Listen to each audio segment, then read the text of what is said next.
Hi everyone, we are the Condom Use Promotion Group. I'm going to briefly talk about the importance of condom usage, a bit about the background regarding the social marketing research we found, and then I'll break down three of the campaigns with the theories and theoretical constructs that we found. So to start, just some background information. Condom use is critical for preventing sexually transmitted infections, unplanned pregnancy, and to promote overall safe sex. There are individual ways to promote use, such as workshops that increase knowledge and help shift attitudes and build skill sets, as well as community-level interventions to change social norms and create socio-structural and culturally competent ways to ensure the change is effective and maintained long-term. We also understood that it is a bit of a taboo topic depending on certain populations or certain individuals or certain cultures, so normalizing the discussion around condom use and safe sex was also really important. So some background on the social marketing research we found. According to the CDC, condom social marketing is a type of intervention in which condom brands are developed, marketed with a promotional campaign, and sold to a specific target population. The research shows that individuals exposed to condom social marketing programs were twice as likely to report using condoms or condom use behaviors compared to those who were not exposed. Social marketing also should follow an upstream approach and target structures and environmental determinants that determine this health behavior. We also thought it was important to highlight National Condom Month, which happens to be February. So various health organizations and even universities participate by using fact sheets and spreading social media blasts and information to promote the use of condoms. They also offer resources on how to use both male and female condoms, safe sex facts, talk to your partner tips, and just encouraging the use of condoms surrounding the month and the week around Valentine's Day. So to start, our first campaign is one that we labeled our POUR campaign. It's called Protect Against STIs, Use a Condom, and it was created and promoted by Public Health England. So this was a quote that was on their campaign's website. So the campaign aims to help normalize and encourage condom use in young people, as it was revealed that 1 in 3 young adults say they had never seen a condom mentioned in sex scenes on TV or in films. They conducted a survey of 2007 young people and found that 47% of sexually active young people reporting having sex with someone new for the first time without using a condom, and 1 in 10 sexually active young people had never used a condom. So those were both from their 2017 survey. So just some background, the main component of this campaign is a video, a screenshot of which you saw on the previous slide. The video showcases stories by real people who have contracted STIs from not using condoms. They use the use of emojis to cover the individual's face, both to, protect the person's identity and also to relate to the target audience through that social media technique of using the emoji. It also targets youth and young adults. So some quick takeaways from the video message. The campaign is targeted to people aged 16 to 24. Most of the people in the video are aged 16 to 17. For the most part, it was also their first time engaging in sex. A lot of them had the could never happen to me mentality, that invincibility mentality of it happens to other people, but it could never happen to me. There were also graphic descriptions of the symptoms and consequences of actually contracting an STI. And people in the video also reported that they didn't feel like the same person after contracting an STI. These were all quotes from that video. So the theory that I thought could apply best, was the extended parallel process model.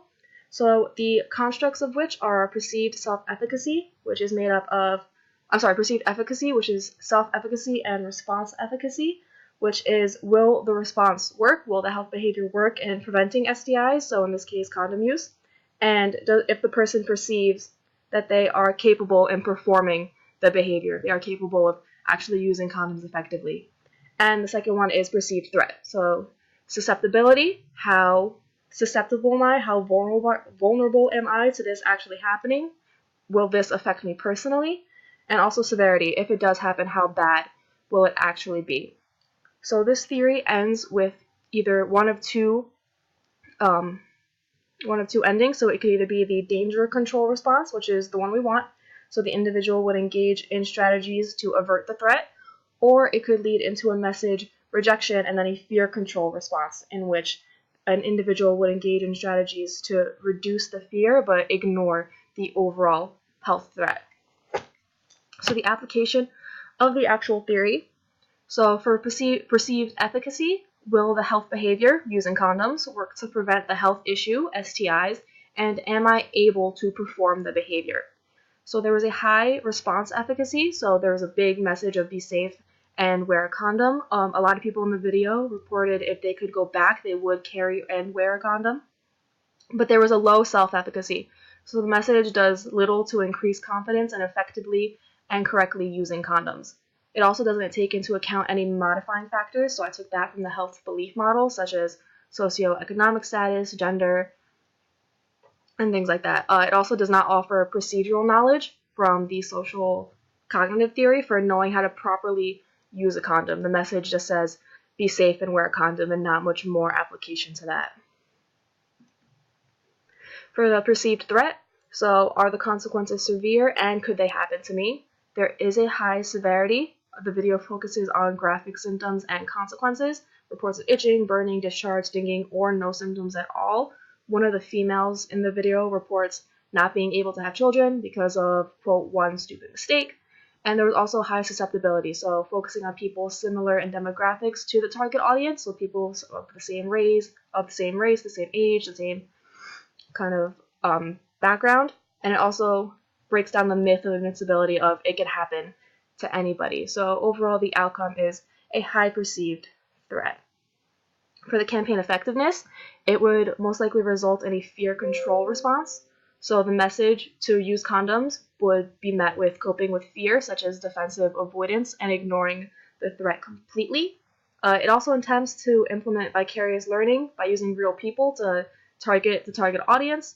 It attempts to use social media, but overall it fails to increase the self-efficacy of actually building those skills and using condoms.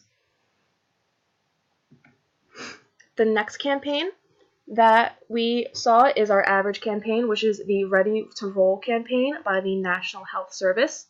The Ready to Roll campaign gives a brief description on where to find a location that distributes free condoms, and that program is called Free Condoms.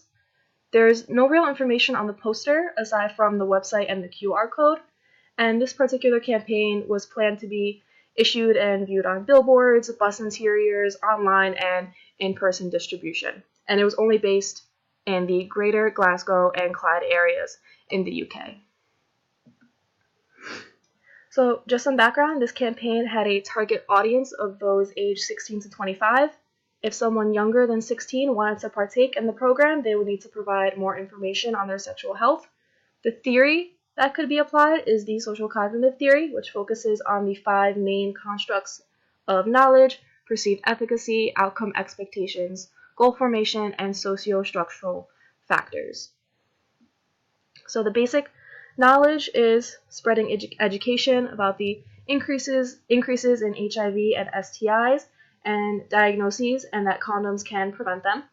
For perceived self-efficacy, if a person is given the option to stay anonymous, they might feel more comfortable and more confident in finding those places that offer free condoms.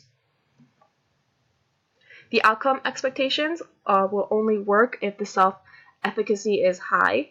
There was no real discussion of goal formation for this particular campaign, and for the socio-structural factors involved, it would target those in the Glasgow and Clyde areas in Scotland, mostly, and mostly ages 16 to 25. So the world people live in enables and limits their ability to effectively engage in goal-directed behavior. So whatever was surrounded by those bus interiors or those billboards would have an effect on the factors of whether or not these people engage in this behavior. So the overall campaign effectiveness, it assumes that the target audience is already aware of the growing trend of HIV and STI rates to use the promotion of free condoms. The expectations are implied but not directly stated on the campaign. If there are free condoms, then more people will use them. And also, if there are free condoms, then the rates of the diagnosis will decrease. So the goal of it was to make it okay to get condoms, and it promotes the idea of getting free condoms, but not the actual behavioral plan to do so. The final campaign that we have is the Excellent campaign. So it's called the Sobering Truth, You Be the Influence. It's a project by the American Sexual Health Association. It combines alcohol use and control over condom use, particularly targeted towards females. It discusses how to talk to a partner with prompts, such as the one below. It teaches how to use a condom properly and provides facts and resources to take care of female sexual health. So that's all listed on their website. So I'm going to talk a little bit about the poster. So the poster depicts an alcoholic beverage with a condom on the rim, kind of bringing together both of those health behaviors. The poster also states 1/3 of women are condom buyers. Join them. Don't rely on the guy. You be the influence. Buy, carry, and demand condoms. So the relevant theory and associated constructs for this one would be the theory of planned behavior, really focusing on the attitudes, subjective norms, and perceived behavioral control. So this is a quote that was taken off the American Sexual Health website, American Sexual Health Association's website, when they were discussing this campaign. So it really describes a cost-benefit analysis typical of a value expectancy theory like the theory of planned behavior. There is a big focus on the construct of perceived behavioral control, so empowering females to take their sexual health into their own hands and carry condoms without relying on their partner. So just a breakdown of the constructs. So the attitudes towards the behavior would weigh the pros and cons of condom use. The pros are to prevent STIs, to prevent pregnancy, promote emotional bonding, connection, and control over health. Cons might be being rejected by a partner who refuses to use condoms, an uncomfortable discussion. We did speak about how it might be a taboo topic for certain populations or individuals. Breakage, the fear of breakage, and just not knowing how to properly and effectively use them. Subjective norms, so they would be motivated by perceptions of what is normal and accepted by others. So the campaign makes condom use normal. So it states that 1/3 of condom buyers are women. Join them. So already join the movement. And then empowering women with similar experiences. The perceived behavioral control was definitely seen to be the most important. They are perceived to control the outcome, and that changes in their control. So there's an empowering statement right on the poster. Don't rely on the guy, you be the influence. The title itself kind of creates that same sense of empowerment, and it increases control over the issue and increases that overall self-efficacy and confidence in using condoms. So the campaign effectiveness. With the theory of planned behavior, the behavioral intention leads to behavior change. So the benefits would outweigh the costs. So there's a positive attitude toward carrying and using condoms. There's positive subjective norms about using condoms, so joining the women who already do so, and a high perceived behavioral control over the behavior change. So it would result in a higher likelihood of women taking control of their sexual health by being empowered to carry and use condoms. It also focuses on increasing knowledge about condom use and increasing skills on how to talk to a partner who may be reluctant. So which theory would work best? The social cognitive theory we found would work best because the theory's approach covers the individual's knowledge, efficacy, and outcome expectations, building goals, as well as targeting any socio-structural barriers such as costs of condoms or social norms, different policies, or availability, and overcoming those barriers. And based on Delorio's findings, we see that those that have high self-efficacy will have more positive attitudes towards condom use. So we found that how self-efficacy and perceived behavioral control were both really important critical theoretical constructs in promoting condom use in both the 16 to 24 age range and regarding females.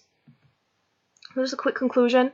Social marketing that's grounded in theory and theoretical constructs are found to be more effective. Self-efficacy and perceived behavioral control were really critical in promoting condom use.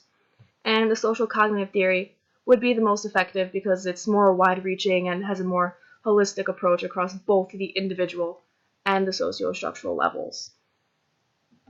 Thank you.